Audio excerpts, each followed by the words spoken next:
नमस्ते, राम राम। तो आज मैं नेहा फिर एक नई कहानी के साथ उपस्थित हूँ और आज की कहानी जो है वो भोलेनाथ और माँ नर्मदा की कृपा से जुड़ी हुई कहानी है। तो चलिए हम शुरू करते हैं। एक लड़की है जो काम करती है और रोज़ की तरह आज शाम 5 बजे भी उसकी छुट्टी हुई है और वो अपने ऑफिस से घर के लिए रवाना हुई। आखिर आज की दुनिया में पैदल कौन चलना चाहता है। उसने अपने भाई को फ़ोन लगाया। उसने कहा कि मैं बस 5 मिनट में वहाँ पर लगभग 5 मिनट होने को आए, पर अभी तक तो भाई दिखाई नहीं दिया कि आ रहा है। सामने नज़र पड़ी तो वो देखती है कि सामने जो मंदिर है, क्यों ना आज मंदिर में ही दर्शन कर लिए जाए।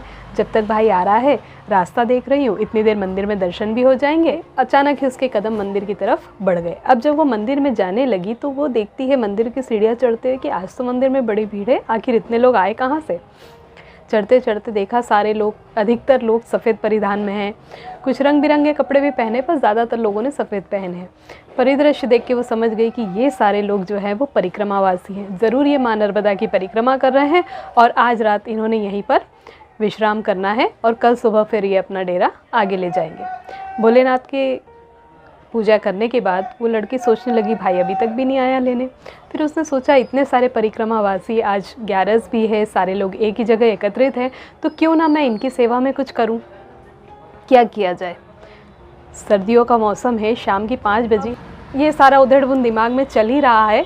तभी वहाँ जो कोने पर 2-3 लोग लेटे हुए थे, एक महिला अपने कपड़े घड़ी कर रही है और एक व्यक्ति जो है वो उनसे पूछते कि भाई चाय का क्या हुआ। तो उस महिला ने कहा कि अरे वहाँ पर बन रही है, अभी सबके लिए चाय तैयार हो रही है। ये लड़की मन में सोच रही थी कि मैं चाय की व्यवस्था करूँ और पता चला कि चाय तो पहले से बन रही है।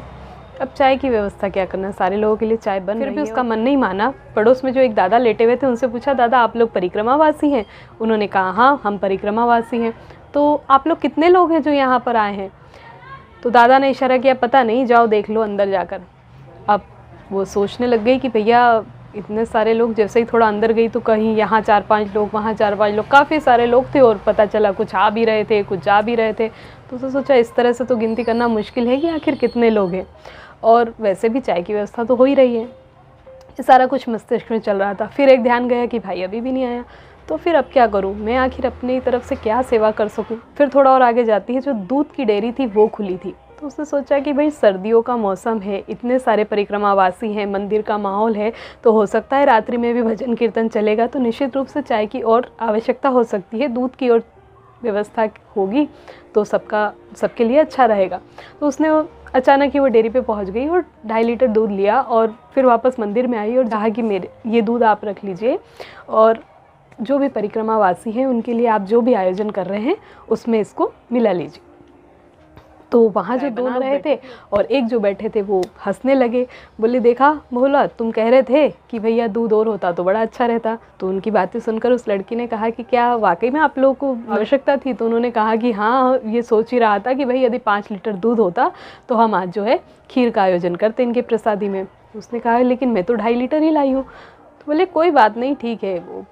तो वो लड़की बोली कि मैं ऐसा करती हूँ कि मैं और 2.5 लीटर दूध बुलवा देती हूँ। तो उन्होंने कहा नहीं कोई ज़रूरत नहीं है, हम सब इसमें हो जाएगा।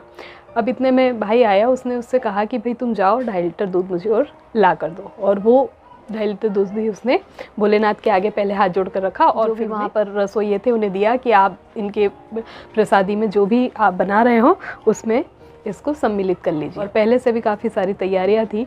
तो कहने का तात्पर्य यह है कि एक कहावत हमने जो सुनी है कि ऊपर वाले की लाठी में आवाज़ नहीं होती, वैसे ऊपर वाले की आवाज़ कानों से सुनाई नहीं देती, मन में महसूस होती है। ये सारा परिदृश्य अचानक से बना। वो लड़की अचानक से चल पड़ी दर्शन करने। अचानक से उसे पता चला कि चाय बन रही है। तो यहाँ पर कुछ भी सोचा समझा नहीं था। तो इसलिए नाथ की कृपा से नर्मदा परिक्रमावासी अपनी परिक्रमा पूरी कर पाते हैं और माँ नर्मदा का आशीर्वाद उन्हें मिलता है। तो ये थी आज की कहानी। आशा है आपको पसंद आई होगी। चलिए मिलते हैं आपकी अगली कहानी में, तब तक के लिए नमस्कार।